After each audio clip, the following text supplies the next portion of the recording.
All right. Let's we can talk about our homework this week was Crimson Tide. I did it on this version. One of the reasons I chose this movie was because I had the Laserdisc and I had not watched it yet. And it has a beautiful AC3 track on it. This is like a $5 movie all day on Laserdisc. So the soundtrack though, it's not a rare movie at all, but definitely like one worth picking up. Because I don't know, I thoroughly enjoyed the movie. Directed by Tony Scott. On a U.S. nuclear missile sub, a young first officer stages a mutiny to prevent his trigger-happy captain from launching his missiles before confirming his orders to do so. Starring Gene Hackman, Denzel Washington, and Matt Craven. Aragon is in this movie as well. Yeah, there's a lot of people in this movie, like Gene Hackman, Denzel Washington. Gandolfini. Isn't that The Soprano? Yeah, that's Tony. Yep, Aragorn, Viggo. Ricky Schroeder is in. He was only in that scene, right? No, he used to. Remember the scene where they're getting ready to get on the boat and he gives a speech while he's up on the platform. Yeah, panning by, you see him there too. Really? And he's an officer, so you see him in the officer's dinner too. So I must have missed that because when I saw him, I was like, "Oh, Ricky Schroeder with the greatest cameo ever in a movie." If any of you guys know who Jason Robards is, yes, he's another uncredited cameo in this movie at the very end. Well, Steve Zahn. Yeah. 5 seconds. Ryan Phillippe's in it. Okay. Ryan Phillippe, yeah. There was somebody else that was another like just crewman. You're like, oh, okay. The guy that Vossler beats up was in the second Major League movie. He was the catcher that couldn't throw to second base, and he's been in a few other things too. But yeah, I mean, there's a ton of people in this movie. The other black officer's been in a bunch of stuff too. Yeah, he's been in a bunch of stuff too. Rocky Carroll, is that him? Yes, there? He's been in a bunch of stuff. I just can't remember what. What's the other guy? Is it Vossler, the one fixing the radio? Who's fixing the radio? Vossler fixed the radio. Yeah. What's his name again? Lilia. Yeah, it's him right there. Lilio Brancato. It was good to see him. And actually, remember the guy he gives the keys to? Yes, he was a big actor back then. I don't think I've seen him in 10 years, but he was big back then. Yeah. It's always great to see, like, that's another fun part about watching old movies. You'll get to see, you have a more feel for it when you see these actors that you've already have an appreciation for. Because when this came out, you barely knew these people, you know what I mean? And it's like, oh, this and that. Yeah, and you're like, oh, that's Tony Soprano right there. Yeah. So that's pretty cool. Yeah, really, Gene Hackman and Denzel were only like the two big names at the time. Yeah. Well, Robards is right at the end, Yeah, Robards is right at the end. They make you, I like the way they set it up, where you actually where they explain everything in the beginning. It gives you the tension of, okay, there really is something going on. Like, they explain it very well. Boom, boom, boom, that Russia's having like a civil war and the United States is just, trying to like protect the United States or whatever. Well, and France. But the movie, like, that, it's just a battle of ideas is what it is. Because, at the end of the movie, they say, what? You're both wrong. Well, and you're both right. Well, yeah. You know what I mean? So, I mean, I'm slightly biased because I'm rooting for Denzel Washington in this one, and I think I actually like Gene Hackman as an actor better. But because I'm watching, going, well, I don't think that's right. So I looked stuff up while I was watching the movie. I'm like, well, that doesn't follow Navy protocol. That doesn't follow Navy protocol. That doesn't follow Navy protocol. I was I thought like right and they're both wrong, but in real life, Gene Hackman's actually. You know what part did it for me with Gene Hackman is where like Viggo and he wants Viggo to unlock the safe. Yes. And then he puts the gun to the other guy's head. Yeah. And that was like, was crazy. And at the end of the movie where like, they're kind of almost in like a court-martial situation and Denzel is like, yeah, I might disagree with it. I was like, well, I would disagree with that part of it. Well, I just love that was the bridge too far for Viggo Mortensen's character. All this stuff happens beforehand, but if you shoot one of my guys in front of me, that's not cool. Yeah. And why exactly do you have guns in a submarine? I know they probably do, but no good comes from a bullet bouncing around a submarine. Bouncing around a nuclear submarine. Right. Like, yeah. So, like, I imagine they do, but they're locked away. Like, they are locked, Right. like a double, one of those double lock things. I mean, How about? So this is one of the green shirt guy moments for me. And I love Cobb's character, but he is way too fat to be an officer in the Navy. Not going to happen. They would never let him get that big. And the one that died, you talking about? No. The officer of the boat that agrees with Denzel initially, he's like, I didn't agree with the way he was. I don't like you, but what the captain did was wrong. That's why I sided. Yeah. There's no way they let him get that big. There's no chance. And the guy that fought the fire too. He's too big. Remember, they're on the bus. The black dude's too big. Is he gonna fit in the sub? And then the cook is like 300 pounds. They say he's 300 pounds. But then this other guy, Cobb, is like twice as big as him. No chance. It's a military. There's no chance that happens. Do you think he is right for doing the drill in that moment? The drill like right after that guy died? I actually do. Well, he didn't know that guy was dead. When he died after. He died after, yeah. I think so, because it's a true leader in that sense is going to use a situation like that to get everybody to realize.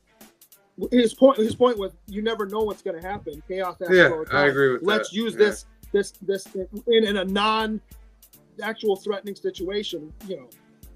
Yeah. Although he would have been wrong if the fire flared back up. Yeah, he gave the killer line. He's like, it wasn't the drill that killed him. Right. It's the 300 pounds that killed him. 300 pounds that killed him. Like, wow. Yeah. What was another? So, do you guys agree? Okay, so I guess the protocol was, and I'm so confused. Do they have a box of these tickets that they break? Yes. Like, did anybody look up what goes on with that? Like, how does that work? I mean, I don't know that what we see in the movie is 100% what the step by step, but they definitely have an authentication, and multiple people have to do it so that one person can't. Plus, the reason he wants Denzel's key is because he has to turn 2 keys. Yeah. So he's going to get. That's the other thing. If the keys are far enough apart that one person can't turn both of them, so he would have got somebody else to turn it for him. That's why he was trying to get rid of him initially when he was guarding. Yeah. He's like, I'll get somebody over here. I'll put my own XO in who will do what I say. And the captain's coming from a point of view like World War III is about to pop off. Well, but Denzel's going. We have to follow protocol. Yeah, he said we have to follow protocol. You don't know that because we have this snippet of a message that could be saying anything. Yeah, I agree. I guess like the protocol is when you have you go by the last message. Correct. So, and like that's where they're both coming from. Like, wait, was the last message to launch? The last message was to launch. Yes. Yeah. Okay, so that makes it even deeper. You got to go off of the last message. Yeah. You know what I mean? I mean, philosophically, they're both at different ends of the spectrum anyway. Because remember the officers' dinner.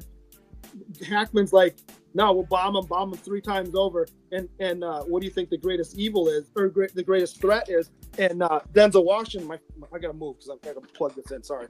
Denzel Washington's point was, he goes, war is the greatest problem. If we go to war, we're all screwed because nuclear war, we're all dead. Yeah. So maybe we need to pause and not just jump to this. And like Gene Hackman has that old army view. That's one of the things. It's like Gene Hackman has that old army view, and Denzel Washington is representing like that hope, that younger army. 100%.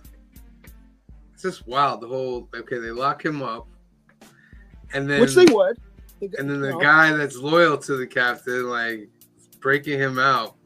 You know what I mean? I guess it's at the point of the guards at his door. Well, you're not supposed to let anybody in.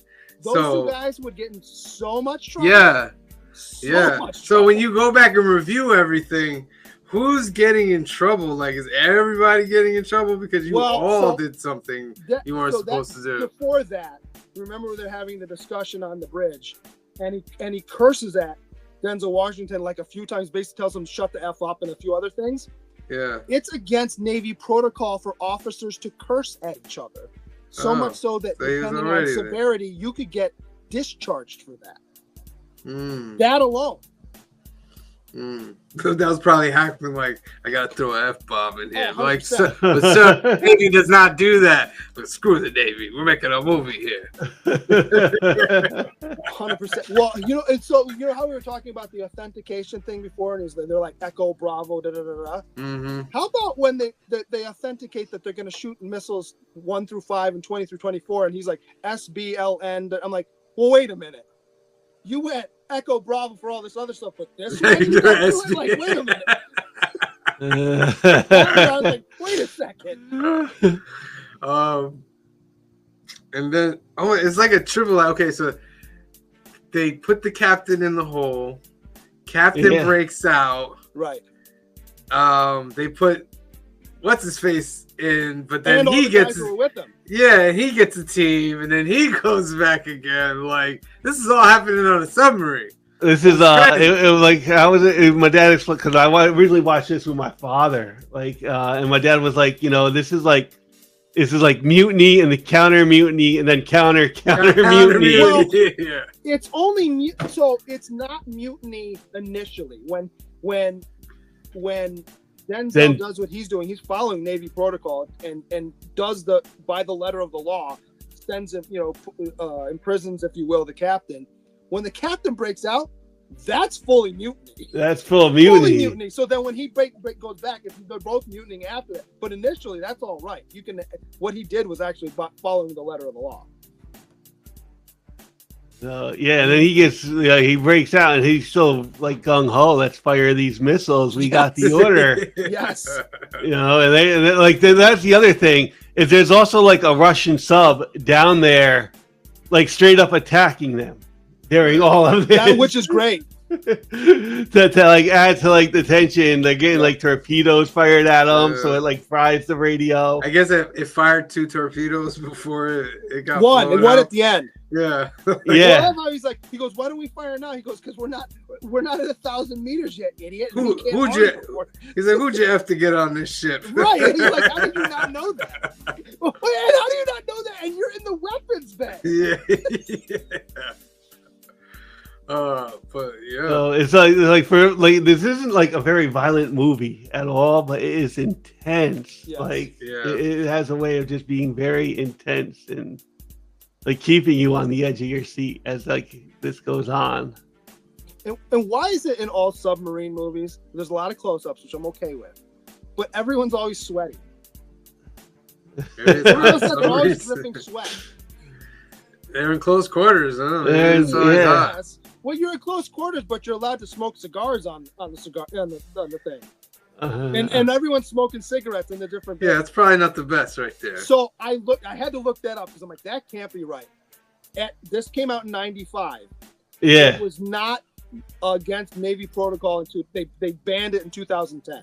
So this would have been accurate for the time. All right. Wow, 2010. I was gonna say, like, because we didn't really ban smoking from bars until like I was smoking in bars. So I was doing it. So like I can imagine like 2000. So you light your first cigar in the bar, Phil. Then he goes, "Do you like that one, Phil? All right, no more. Tomorrow's the deadline. Tomorrow's the deadline. Enjoy it now." I don't remember this guy being like a CNN reporter, but I wondered if he was like a real CNN reporter. I don't remember either. I don't remember. I love how he had to say multiple times somewhere in the somewhere in the Mediterranean Ocean. That's what it was. Yeah, Jason Robards right there. Really, really quick in the movie. Yeah.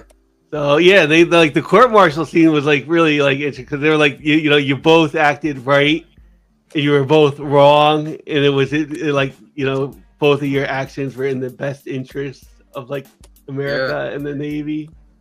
Luckily, Denzel won. Well, Luckily- I just love Robart says too. He goes, thanks to you, this conversation is going to go on long after you leave this room. You know, so think about this. We stopped because of by the plot of this movie. The reason that we didn't go to nuclear war was because Denzel Washington agrees that Kirby Silver Surfer is the best, That was one of the best lines, and man. befriended the guy. Yeah. that is a good point. Well, Like, yeah, there's two references. There's that one, and then there's the Star Trek reference. Well, that guy, yeah, that one made me laugh too. But I think both of those references, it's uncredited, but all like the pop culture reference stuff in this movie was written by Quentin Tarantino. okay. Really? Okay. Yeah. Okay. So I imagine that Silver Surfer reference and the Star Trek reference of like, Mr. Scotty, I need warp speed. Yeah. How about when he calls him initially, he's like, how much more time you need on that radio? And he hangs up on him. Yeah. He's still putting it together. Been a long time since I've seen this movie. What's it streaming on? I rented it off of YouTube. I got a Prime. Yeah. I had to rent it too. Yeah. All right. Should we do some numbers now, Phil? Well, so hold on. Yeah. We skipped the Vassar conversation before we. Oh, yeah. So the Vassar conversation is one of my favorites because I quote that one all the time, and he, basically comes on and he's like, because he knows the captain's trying to take back everything, and if you do this, we'll be able to get the transmission that one way or another, whether we're supposed to launch. And he's like, what does he say to him? He's like, what? He references Star Trek, but he goes, if you don't get this right, a whole lot of people are going to die. I know that's a deal, but can you handle it? I quote that all the time. I know this is a deal, but can you handle it? Yeah. And then he hangs up on him later when he's like, where's the message? He just hangs up on him like, Yep. It's like calling engineering and like, it's not ready yet, Captain. Did you notice the editing mistake when they were closing the bilge bay? No. So Ricky, how Ricky Shorter's screaming, guys, get up, and then I don't want to close the door on you. And the one guy takes the thing to the face. Yup. Mhm. That's Steve Zahn. But then right after that, you see Steve Zahn come up, trying to gasp for air. But he's supposed to be down under the water with blood dripping out of his face. When he's gasping for air, there's no cut on his face. Oh. Like right after, I'm like, that was a powerful put in the scene. right order. That was because he's like, close that hatch. Like that was one of the things is like Gene Hackman was like, you can't make the tough decisions, Right? And like Denzel's having to make the tough decisions of cutting those guys. And the pressure, like if he didn't close that hatch, he would have never been able to get that closed. Yeah, you know what I mean? Because the water pressure coming up would. Well, and then they all die. Yeah, so that was a good tension scene. All right. Numbers, do you want me to go first? Yeah, you guys go first. I'm gonna give this movie an 8.5. The acting was great. Two leads going against each other. I love the story of, like who do you really go for? Who's really right? I thought it was directed very well. So I'm gonna give this an 8.5. All right. And green shirt guy? I did enjoy this a lot. Even with the things that I brought up, I still enjoyed it. There is some great tension in the last 20 minutes where you're like, well, and here's the thing. I've seen this movie before, but it's been a while. So I'm going, I know what happens, but it's the little lead up to and it just builds as you're going. So I really enjoyed that. I don't know if I can quite get to an 8, so I'm going to give it a 7.8. So I'm above, I'm above IMDb, but above IMDb just a little bit. Okay. I think I'm also going to give this a 8.5. It had been a while since I watched this movie, but like the tension was just there, even knowing like the turnout, like the tension and the like on the edge of your seat kind of movie. And I definitely enjoyed it. It was two great leads going like head to head, and the story, music, the sound was all excellent. It was definitely a worthwhile pickup for me. It gives it an 8.2, Phil. An 8.2. 8.2 is pretty good. I should have made my hashtag Lipin's honors are black. what you would call it when we get to it in 2 weeks is Man on Fire in 2 weeks is also movie too. directed by Tony Scott. A little creepy. That's in 2 weeks. Where are the heroes?